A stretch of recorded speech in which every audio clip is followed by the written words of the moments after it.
테슬라 투자 소식입니다. 테슬라, 바이디 대신 LG 엔솔 택하나. 세계적인 자동차 기업 테슬라가 중국 바이디의 배터리를 더 이상 사용하지 않을 방침이다.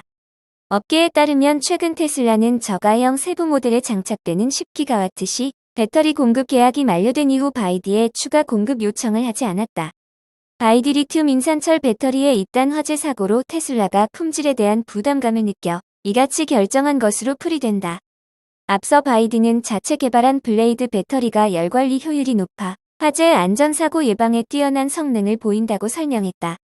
테슬라 관계자는 기대와 달리 바이디의 화재 사고가 빈번하자 배터리 재계약을 하지 않은 것이라며 향후 바이디의 전기차가 테슬라와 경쟁할 것이라는 전망도 계약 종료에 영향을 미쳤다고 말했다. 바이디와의 계약이 종료된 가운데 국내 배터리 기업 LG에너지솔루션과 중국 업체 캐틀의 시장 점유율이 커질 예상이다. 세계적으로 소형 전기차 수요가 늘어남에 따라 전기차 모델 2를 개발하고 있는 테슬라가 필요한 LFP가 늘어날 것이라는 분석이 나오고 있다. 이에 LG엔솔은 전기차용 LFP 배터리를 개발하고 있는 것으로 전해졌다. 앞서 LG엔솔 관계자는 폴란드 공장 외에 테슬라에 납품할 유럽 원통형 배터리 생산 거점을 확보하겠다고 밝혔다. 업계 관계자는 전기차의 수요가 꾸준히 늘고 있는 가운데 테슬라와 LG에너지솔루션의 공생관계는 한동안 지속될 것으로 보인다고 말했다.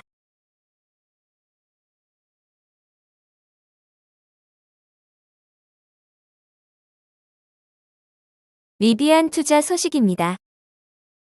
생산 라인 추가하는 리비안. 자신감 회복했나?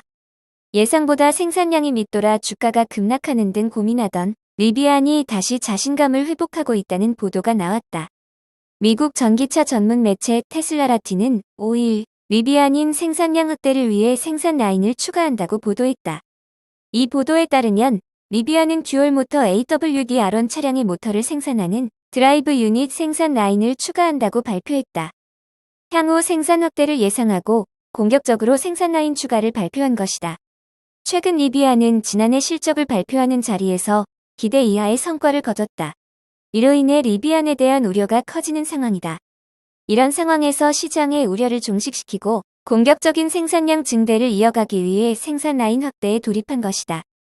한편 새로운 듀얼 모터 시스템이 탑재된 리비안 트럭은 연내 인도를 시작할 전망이다.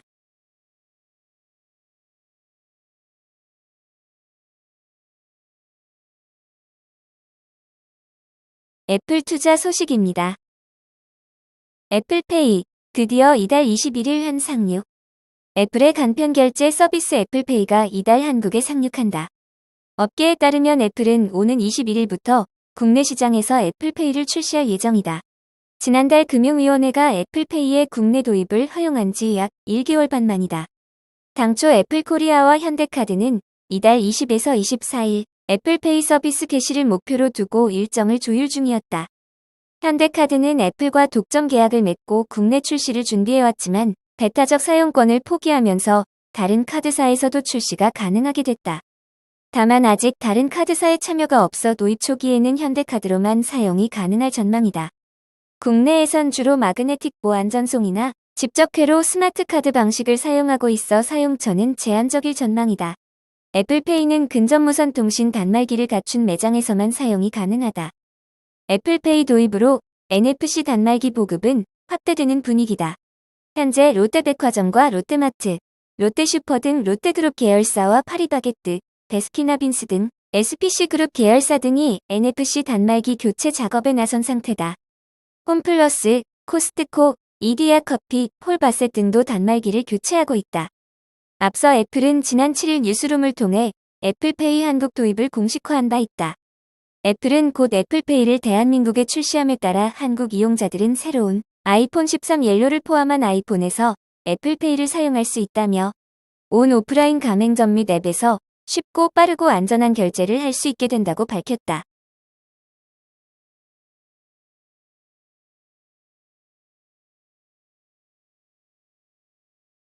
엔비디아 투자 소식입니다. 엔비디아 젠슨 황 알파고 및 챗GPT 창시자와 AI 대담. 인공지능 컴퓨팅 업체 엔비디아 창립자 겸 최고 경영자인 젠슨 황이 구글 알파고로 유명한 딥마인드 CEO 데미스 허서비스를 비롯해 오픈 AI 공동 설립자인 일리아 수츠케버, 스테빌리티 AI의 이마드 모스타크 등과 대담을 진행한다. 엔비디아는 오는 20일부터 24일까지 GTC 2023 컨퍼런스를 진행한다며 13일 이같이 밝혔다. 구글 알파고에 이어 오픈 AI 챗GPT가 전 세계를 강타한 가운데 생성 AI, 메타버스, 클라우드 컴퓨팅 등 최신 기술 동향이 GTC 2023에서 집중 다뤄질 예정이다. 엔비디아 GTC는 AI와 메타버스 시대를 위한 글로벌 개발자 컨퍼런스이다. 지난해에 이어 올해에도 가상으로 진행되는 GTC 2023에서는 모든 컴퓨팅 영역의 연구원과 개발자들이 650개 이상 세션을 제공한다. 젠슨 황 CEO는 AI 역사상 지금이 가장 놀라운 순간이다라며 새로운 AI 기술들이 빠르게 채택되는 것은 과학과 산업을 변화시키고 수천 개 새로운 기업을 위한 지평을 열고 있다고 강조했다. GTC 2023에는 미국 노동부 최고혁신 책임자 치케하고 메타 연구원 및 파이토치 창시자 수미스 친타라, IBM 최고 정보 책임자 캐서린 구아리니 등도 연사로 참여한다. 또 이번 GTC 2023에서는 한국 개발자를 위한 스페셜 이벤트도 이뤄진다. 행사 기간인 이달 24일 코리아 AI 데이에서는 생성 AI 세션이 진행된다. 클레온, 플라스크, 슈퍼톤, 리콘랩스 등 스타트업들이 참여해 엔비디아의 AI 기술을 결합한 AI와 인간 상호작용의 미래를 제시할 예정이다.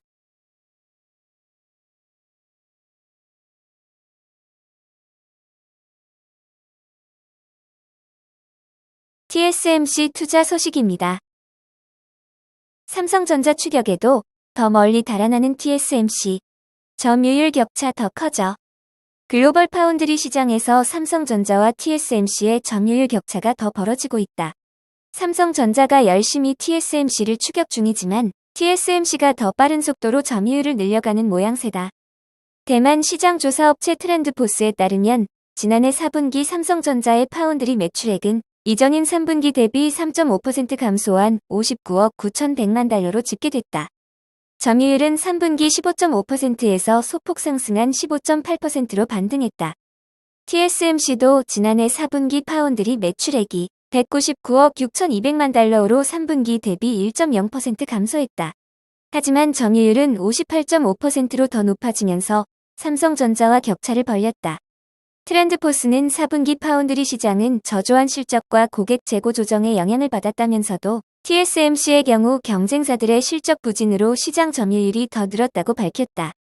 한편 글로벌 10대 파운드리 기업들의 전체 매출액은 지난해 3분기 351억 6,800만 달러에서 4분기 335억 3천만 달러로 4.6%가 감소했다.